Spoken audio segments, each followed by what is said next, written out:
Hello friends, learn in short में आपका एक बार फिर से स्वागत है। मेरा नाम है सरस और आप देख रहे हैं लर्न इन शॉर्ट। फ्रेंड्स, आज इस वीडियो में मैं कुछ नए टॉपिक को लेकर आई हूँ जो मेरे नए व्यूअर हैं उनके लिए। तो जो अभी 12th किए होंगे या ग्रेजुएशन किए होंगे ये उनके लिए है, जो कर चुके हैं ये उनके लिए नहीं है। अगर मेरा ये वीडियो 2026 में जिसके पास भी पहुँचता है या फिर भविष्य में भी किसी के पास पहुँचता है तो ये बहुत उनके लिए वर्थ इट होगा, क्योंकि मैं अपना एक्सपीरियंस यहाँ पे आपके साथ शेयर करूँगी। और मुझे इस नए टॉपिक पे बहुत पहले ही बात करना था, लेकिन फिर मैंने अपना इंटरव्यू और अपना ये सारी चीज़ें और पढ़ाई लिखाई से मैंने बहुत सारी चीज़ों को शेयर किया है। तो नए व्यूवर के लिए जो हमारे अभी 12th वाले स्टूडेंट हैं, क्योंकि अभी पता ही है अभी 2025 में बहुत सारे लोगों ने 12th और ग्रेजुएशन किया होगा, अब 2026 में भी बहुत सारे लोगों का 12th और ग्रेजुएशन कंप्लीट होगा। तो ये जो इन्फॉर्मेशन है ये उनके लिए है, ठीक है। तो जो बीएड वगैरह कर चुके हैं, बीटीसी कर चुके हैं, ये उनके लिए नहीं है। और ये इन्फॉर्मेशन मुझे काफ़ी साल पहले ही शेयर करना था आपके साथ कि मेरा क्या एक्सपीरियंस रहा और इससे रिलेटेड और इसमें क्या आपका योग्यता होना चाहिए, ये आज मैं बताऊंगी। और नेक्स्ट वीडियो में मैं आपको बताऊंगी कि आपको डीएलएड का मेरा एक्सपीरियंस क्या रहा, और उसके अलावा मैं आपको बताऊंगी कि आपको बीएड में और डीएलएड में से क्या करना चाहिए, ठीक है।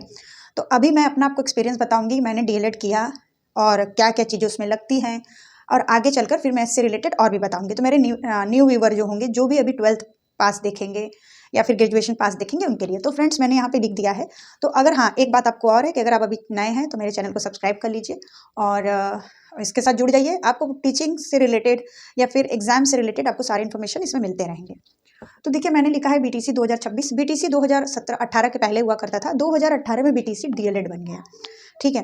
तो उसमें देखिए होना क्या चाहिए। तो अगर आप यूपी से बिलोंग करते हैं तो आपके लिए 10th और 12th होना चाहिए। देखिए, मैंने यहाँ पे सब मेंशन किया है, बाकी मैं इरेज करती जाऊँगी और आपको चीज़ें बताती जाऊँगी। और अगर उसके अलावा आप अगर यूपी से हैं तो आपको ग्रेजुएशन भी साथ में आपका होना चाहिए, ठीक है। तो फ्रेंड्स, अगर आपने 2025 में डीएलएड का फॉर्म भरा है और अभी आपको पता ही है कि काउंसलिंग चल रहा है, ठीक है। तो अभी आपको अगर ये लग रहा है कि मुझे डीएलएड करना चाहिए या स्किप कर देना चाहिए, तो क्या क्या योग्यता चाहिए, और चलिए वो बात मैं आपको नेक्स्ट वीडियो में बताऊंगी। अभी मैं इसमें योग्यता के बारे में बता दे रही हूँ कि क्या आपका क्वालिफिकेशन होना चाहिए अगर आप अभी 2026 में करने का सोच रहे हैं तो। और अदरवाइज आप अगर अभी भी आपका काउंसलिंग चल रहा है और आपको लग रहा है कि क्या क्या चाहिए, तो उससे रिलेटेड मैं आपको बता दूँ। यूपी में तो अभी फिलहाल चल रहा है, ठीक है। यूपी में अभी तक काउंसलिंग चल रहा है, लोग एडमिशन करवाने अब जा रहे हैं। अब 2026 का जब भी आएगा, ये 2025 का ही चल रहा है, 2025-26। अब नेक्स्ट सेशन आएगा 2026-27, ठीक है। तो देखिए, यहाँ पे मैंने लिख दिया, अगर आप डीएलएड करना चाह रहे हैं और आप यूपी से बिलोंग करते हैं या फिर किसी भी स्टेट से बिलोंग करते हैं, तो ये इन्फॉर्मेशन है आपके लिए। तो देखिए, सबसे पहले तो आपके पास 10th होना चाहिए 50% मार्क्स के साथ। फिर आपके पास 12th भी होना चाहिए सेम क्राइटेरिया के साथ। फिर आपके पास ग्रेजुएशन होना चाहिए सेम क्राइटेरिया के साथ। ये इतना होना चाहिए आपके लिए यूपी के लिए। और अगर आप किसी और, जैसे कि हरियाणा में डीएलएड को जेबीटी बोला जाता है, आई थिंक दिल्ली में भी जेबीटी ही है शायद, ये मुझे कंफर्म नहीं, लेकिन डीएलएड काफ़ी जगह पे है। उसके बाद फिर एक डीएड भी होता है, डीएलएड की जगह पे डीएड भी होता है, ठीक है। और अभी मैं आपको जो मैंने चीज़ों को मिस किया है वो मैं आपके साथ शेयर करूँगी। तो मुझे लगा कि मैंने अगर शायद ये किया होता तो शायद ये आपके लिए भी बेहतर। अब मैं आपको बताऊंगी जो भी मैंने गलती किया है, ठीक है। तो चलिए मैं आपको बताती हूँ। तो यहाँ पे इतनी चीज़ें तो चाहिए ही। फिर आपका क्या होगा, आप फॉर्म भरेंगे, फॉर्म का भी कुछ चार्जेस लगता है और 500 रुपये उसमें आपका फॉर्म लगेगा, आप साइबर से जाके भरवाते हैं तो, ठीक है। उसके बाद देखिए क्या चाहिए आपका, ये सारी चीज़ें हो गई। फिर अगर आपका, फिर उसमें आपको देखिए आपका फिर एंट्रेंस एग्जाम नहीं होता है, जबकि बोला गया था आज से 3 साल पहले कि एंट्रेंस एग्जाम के तहत होगा। इसमें क्या होता है, इसमें आपका मेरिट बेस होता है। तो आपका 10th का परसेंटेज, 12th का परसेंटेज और ग्रेजुएशन का परसेंटेज यहाँ पे लगता है। जितना अच्छा परसेंटेज होगा आपको, आपके ज़िले में जो सरकारी गवर्नमेंट डाइट कॉलेज होगा, डाइट आपका सारा काम डाइट से होता है, ठीक है।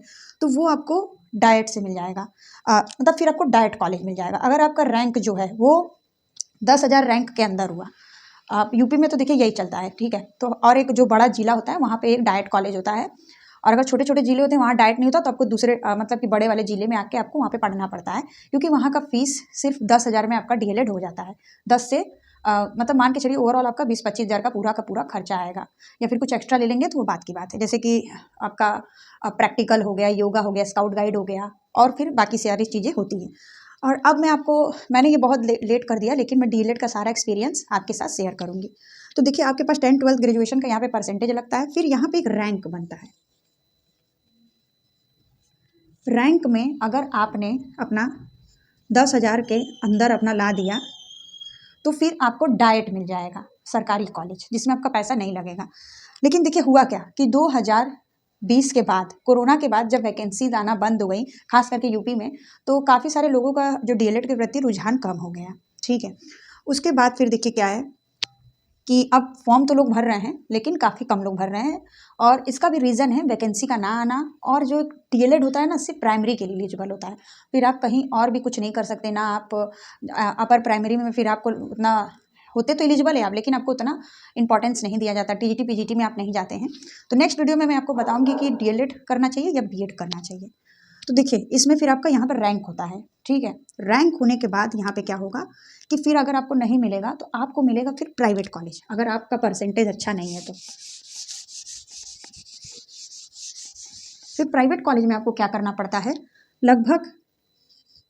लगभग मैं आपको बता रही हूँ, कहीं भी कुछ भी हो सकता है, कहीं पे 42,000 होगा, कहीं पे 45,000 होगा, कहीं पे 50,000 होगा। तो मैं आपको एक लगभग बता दे रही हूँ, 45,000 रुपये फीस आपको देना पड़ेगा। ये फीस होता है जो गवर्नमेंट के पास जाता है। फिर कॉलेज आपका अलग से फीस लेती है, कई कॉलेज आपसे 5,000 रुपये लेगी, कई कॉलेज आपसे इससे भी कम ले सकती है, लेकिन ज़्यादातर यही है। ठीक है, तो ये होता है एक स्ट्रक्चर। बाकी मैं आपको एक स्ट्रक्चर और भी बताऊंगी कि देखिए एक चीज़ और होती है। ठीक है, आप अगर अभी नए व्यूअर हैं और आपके पास कोई गाइडेंस नहीं है और आपको एक प्राइवेट कॉलेज मिल गया जो कि बहुत 45,000 रुपये मांग रहा है, तो आप क्या कर सकते हैं, अपने नियर बाई आप अपना कॉलेज बदलवा भी सकते हैं। ये नॉलेज मुझे नहीं था, ये नॉलेज मुझे मिला 1 साल बाद, जब मैं अपना डीएलएड कर रही थी उसके 1 साल बाद।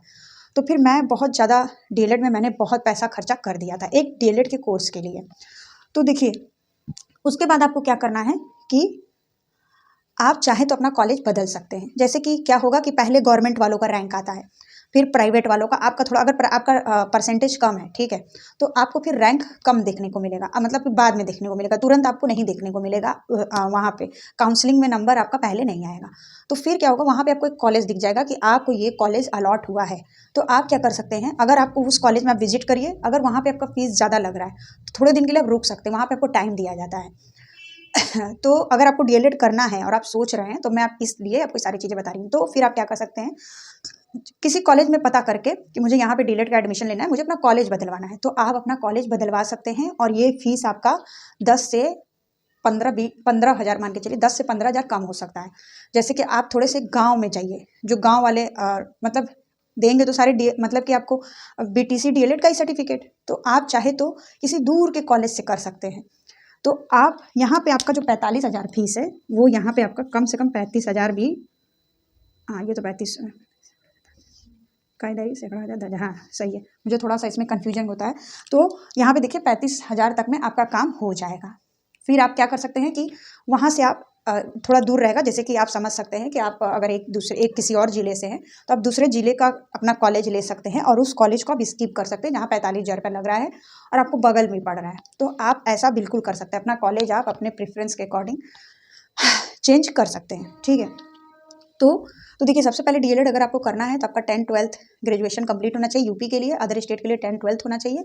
उसके अलावा आपके पास परसेंटेज होना चाहिए, क्योंकि इसमें आपका एंट्रेंस नहीं होता है, मेरिट बेस पे होता है। फिर उसके बाद काउंसलिंग में नंबर आता है। अगर आपको डाइट कॉलेज नहीं मिला तो फिर आपको मिल जाएगा प्राइवेट कॉलेज, जो कि अफिलिएटेड ही होता है और आपको परीक्षा नियम, अगर आप यूपी से बिलोंग करते हैं तो पीएनपी द्वारा ही आपको रिजल्ट मिलता है, क्योंकि पीएनपी पहले यूपी टेट कराती थी, सुपर टेट कराती थी और डीएलएड कराती थी, लेकिन यूपी टेट में जो कुछ धांधली की वजह से फिर वहाँ से सिर्फ अब बीटीसी होता है। ठीक है, तो जो आपको 2021 का यूपी टेट होगा उसमें अगर पता होगा तो आप चाहे तो अपना कॉलेज चेंज करवा सकते हैं।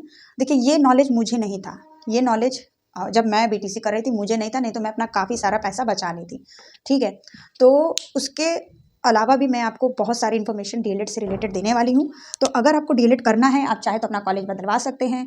और अगर अभी भी आपका काउंसलिंग नहीं हुआ है 2025-26 वाला, तब भी आप चाहे तो जो कॉलेज आपको सही लगे, जैसे कि आप अगर लखनऊ से बिलोंग करते हैं सपोज दैट, तो आप, या वाराणसी से बिलोंग करते हैं तो आप चाहे तो गाजीपुर, जौनपुर में भी कई सारे हैं, गाजीपुर में भी कई सारे हैं, आजमगढ़ में भी कई सारे हैं, ये सब में वहाँ के कॉलेज में आप जाकर कम पैसे में अपना डीएलएड कंप्लीट कर सकते हैं। ठीक है, तो ये आपका पूरा डीएलएड का प्रोसेस है। ये फ्रेंड्स 2 साल का कोर्स होता है। मैं और इसमें आपको इन्फॉर्मेशन दे देती हूँ। हमारा वीडियो हो गया है थोड़ा लेंदी, लेकिन ठीक है, मैं आपको इन्फॉर्मेशन यहाँ पे दे देती हूँ। ये देखिए 2 साल का कोर्स होता है, लेकिन ये 2 साल में कंप्लीट कभी नहीं होता है, चाहे कोरोना काल हो चाहे ना हो। ये आपका लगभग कंप्लीट होते होते हो जाएगा 2.5 साल, क्योंकि इसका 6 महीने में सेमेस्टर कभी कंप्लीट ही नहीं होता है। तो इसमें आपका लगभग 2.5 साल लग जाएगा डीएलएड को कंप्लीट करने में। उसके अलावा इसमें क्या है कि अगर आप लगते हैं आपके डीएलएड करने के लिए, देखिए आपके पास बहुत पेशेंस होना चाहिए सब चीज़ का। आपका उस टाइम करने के दौरान से लेकर एग्ज़ाम का वेट करते हुए, बाकी फिर वैकेंसी का वेट करते हुए, तभी आप इस कोर्स में जाइएगा। नहीं तो मेरे हिसाब से तो बहुत ये वर्थ इट कोर्स नहीं है। लेकिन आप अगर चाहते हैं कि हाँ मुझे टीचर बनना है, चाहे आप सेंट्रल का या फिर स्टेट का, तो फिर आप ये कर सकते हैं, ठीक है। और तो चलिए, यहाँ ये 2 साल का है, आप अपना 2.5 साल तक इसको ये चलेगा आपका, ठीक है। उसके बाद अगर आपका रेगुलर क्लास हुआ तो ठीक है, नहीं हुआ तो फिर इसमें आप जो, जैसे कि अगर आप अपना जिला चेंज करवा के मतलब दूसरे ज़िले से करते हैं तो आप वहाँ पे नहीं भी जा सकते हैं। और अगर आप अपना उसी ज़िले से करते हैं, अपना उसी डिस्ट्रिक्ट से इस कोर्स को कंप्लीट करते हैं, तो फिर इसमें आपको क्या होगा, इसमें देखिए आपका 6 सेमेस्टर होता है, 6 महीने का 4 सेमेस्टर होता है, सॉरी, ये आपका 4 सेमेस्टर होता है, ठीक है। 6 महीने का होगा, लेकिन ये 6 महीने में होता नहीं, 7 8 महीने हो जाते हैं। उसके बाद आप क्या है कि आपका कोर्स होता है, सॉरी पेपर एग्ज़ाम होता है। इसमें आपके कई सारे सब्जेक्ट्स होते हैं, और उसके बाद आपका इसमें 4 बार फिर आपका वाइवा होता है। उसके बाद फिर लास्ट सेमेस्टर में क्या होता है, आपका लास्ट सेमेस्टर में कुछ आपके मतलब कि वहाँ पे होता है योगा होगा, आपका योगा का परफॉर्मेंस वहाँ पे होता है, कुछ थोड़ा सा फॉर्मेलिटी करना होता है। उसके बाद फिर आपको वहाँ पे कई सारे प्रोग्राम्स होते हैं, आपको बहुत दूर तक चलना भी पड़ सकता है, नारा भी लगाना पड़ सकता है, क्योंकि आपको आगे चल के बच्चों से यही करवाना है। फिर आपका इसमें स्काउट होता है, स्काउट गाइड होता है, क्योंकि अगर आपको इन फ्यूचर अगर आप टीचर बनते हैं तो फिर आपको बच्चों को भी वही चीज़ें वहाँ करवानी पड़ेंगी, कैंप लगाना पड़ेगा। तो अगर आप ये डेली बेसिस में क्लास करते हैं तो ठीक है। तो ये सारी चीज़ें होती हैं। 6 महीने का एग्ज़ाम होता है, 6 महीने का एक सेमेस्टर होता है, 6 महीने में एक बार आपका एग्ज़ाम होगा, जिसमें आपके बहुत सारे सब्जेक्ट होते हैं। सोशल साइंस होता है, शिक्षण शास्त्र होता है, उसके बाद आपका इंग्लिश होता है, मैथ सब में होता है, कंप्यूटर होता है, संस्कृत होता है, तो काफ़ी सारे सब्जेक्ट होते हैं, ठीक है। तो ये पूरा आपका डीएलएड का स्ट्रक्चर है। बाकी अगर आपका कोई सवाल हो तो मैंने आपको बता दिया कि एग्ज़ाम कैसे होता है, आपको ज्वाइनिंग कह रहे हैं, आपको यहाँ पे एडमिशन कैसे होगा, आपका क्या क्या डिटेल होना चाहिए। तो जितने भी ये न्यू लोग देखेंगे, ये सारे इन्फॉर्मेशन उनके लिए था। और अदरवाइज़ फ्रेंड्स, आप नए हैं तो चैनल को सब्सक्राइब कर लीजिए, और वीडियो पसंद आए तो लाइक करिए और अपने दोस्तों के साथ शेयर करिए। अगर आप अभी न्यू व्यूअर हैं, आप बीटीसी करने वाले हैं, डीएलएड करना चाह रहे हैं, तो ये सारा इन्फॉर्मेशन है। अदरवाइज़ मैं नेक्स्ट वीडियो में आपको बताऊंगी कि आपको डीएलएड करने के दौरान अगर आप अभी सोच रहे हैं, भले ही अगर आपका उम्र, जैसे डीएलएड तो आप 40 साल तक मतलब एक उतने तक कर सकते हैं, आप शायद 35 साल तक कर सकते हैं। तो 18 प्लस होना तो चाहिए, ये तो कंफर्म है। तो 35 साल तक शायद कर सकते हैं, क्योंकि 40 साल तक आपको नौकरी मिल जाता है एज अ फीमेल कैंडिडेट, अगर वैकेंसी आता रहता है तो। लेकिन आपको पता ही है कि आजकल सेंट्रल हो चाहे स्टेट हो, 4 साल के नीचे वैकेंसी नहीं आ रही है। तो आप अगर करना चाह रहे हैं, या न्यू व्यूअर है, जैसे आपने अभी 12th किया है या ग्रेजुएशन आपका कंप्लीट हुआ है, आपने कई लोग होते हैं 1 साल स्किप कर देते हैं, उन्हें टीचर बनना होता है, गवर्नमेंट टीचर बनना होता है, तो उसके लिए ये चाहिए।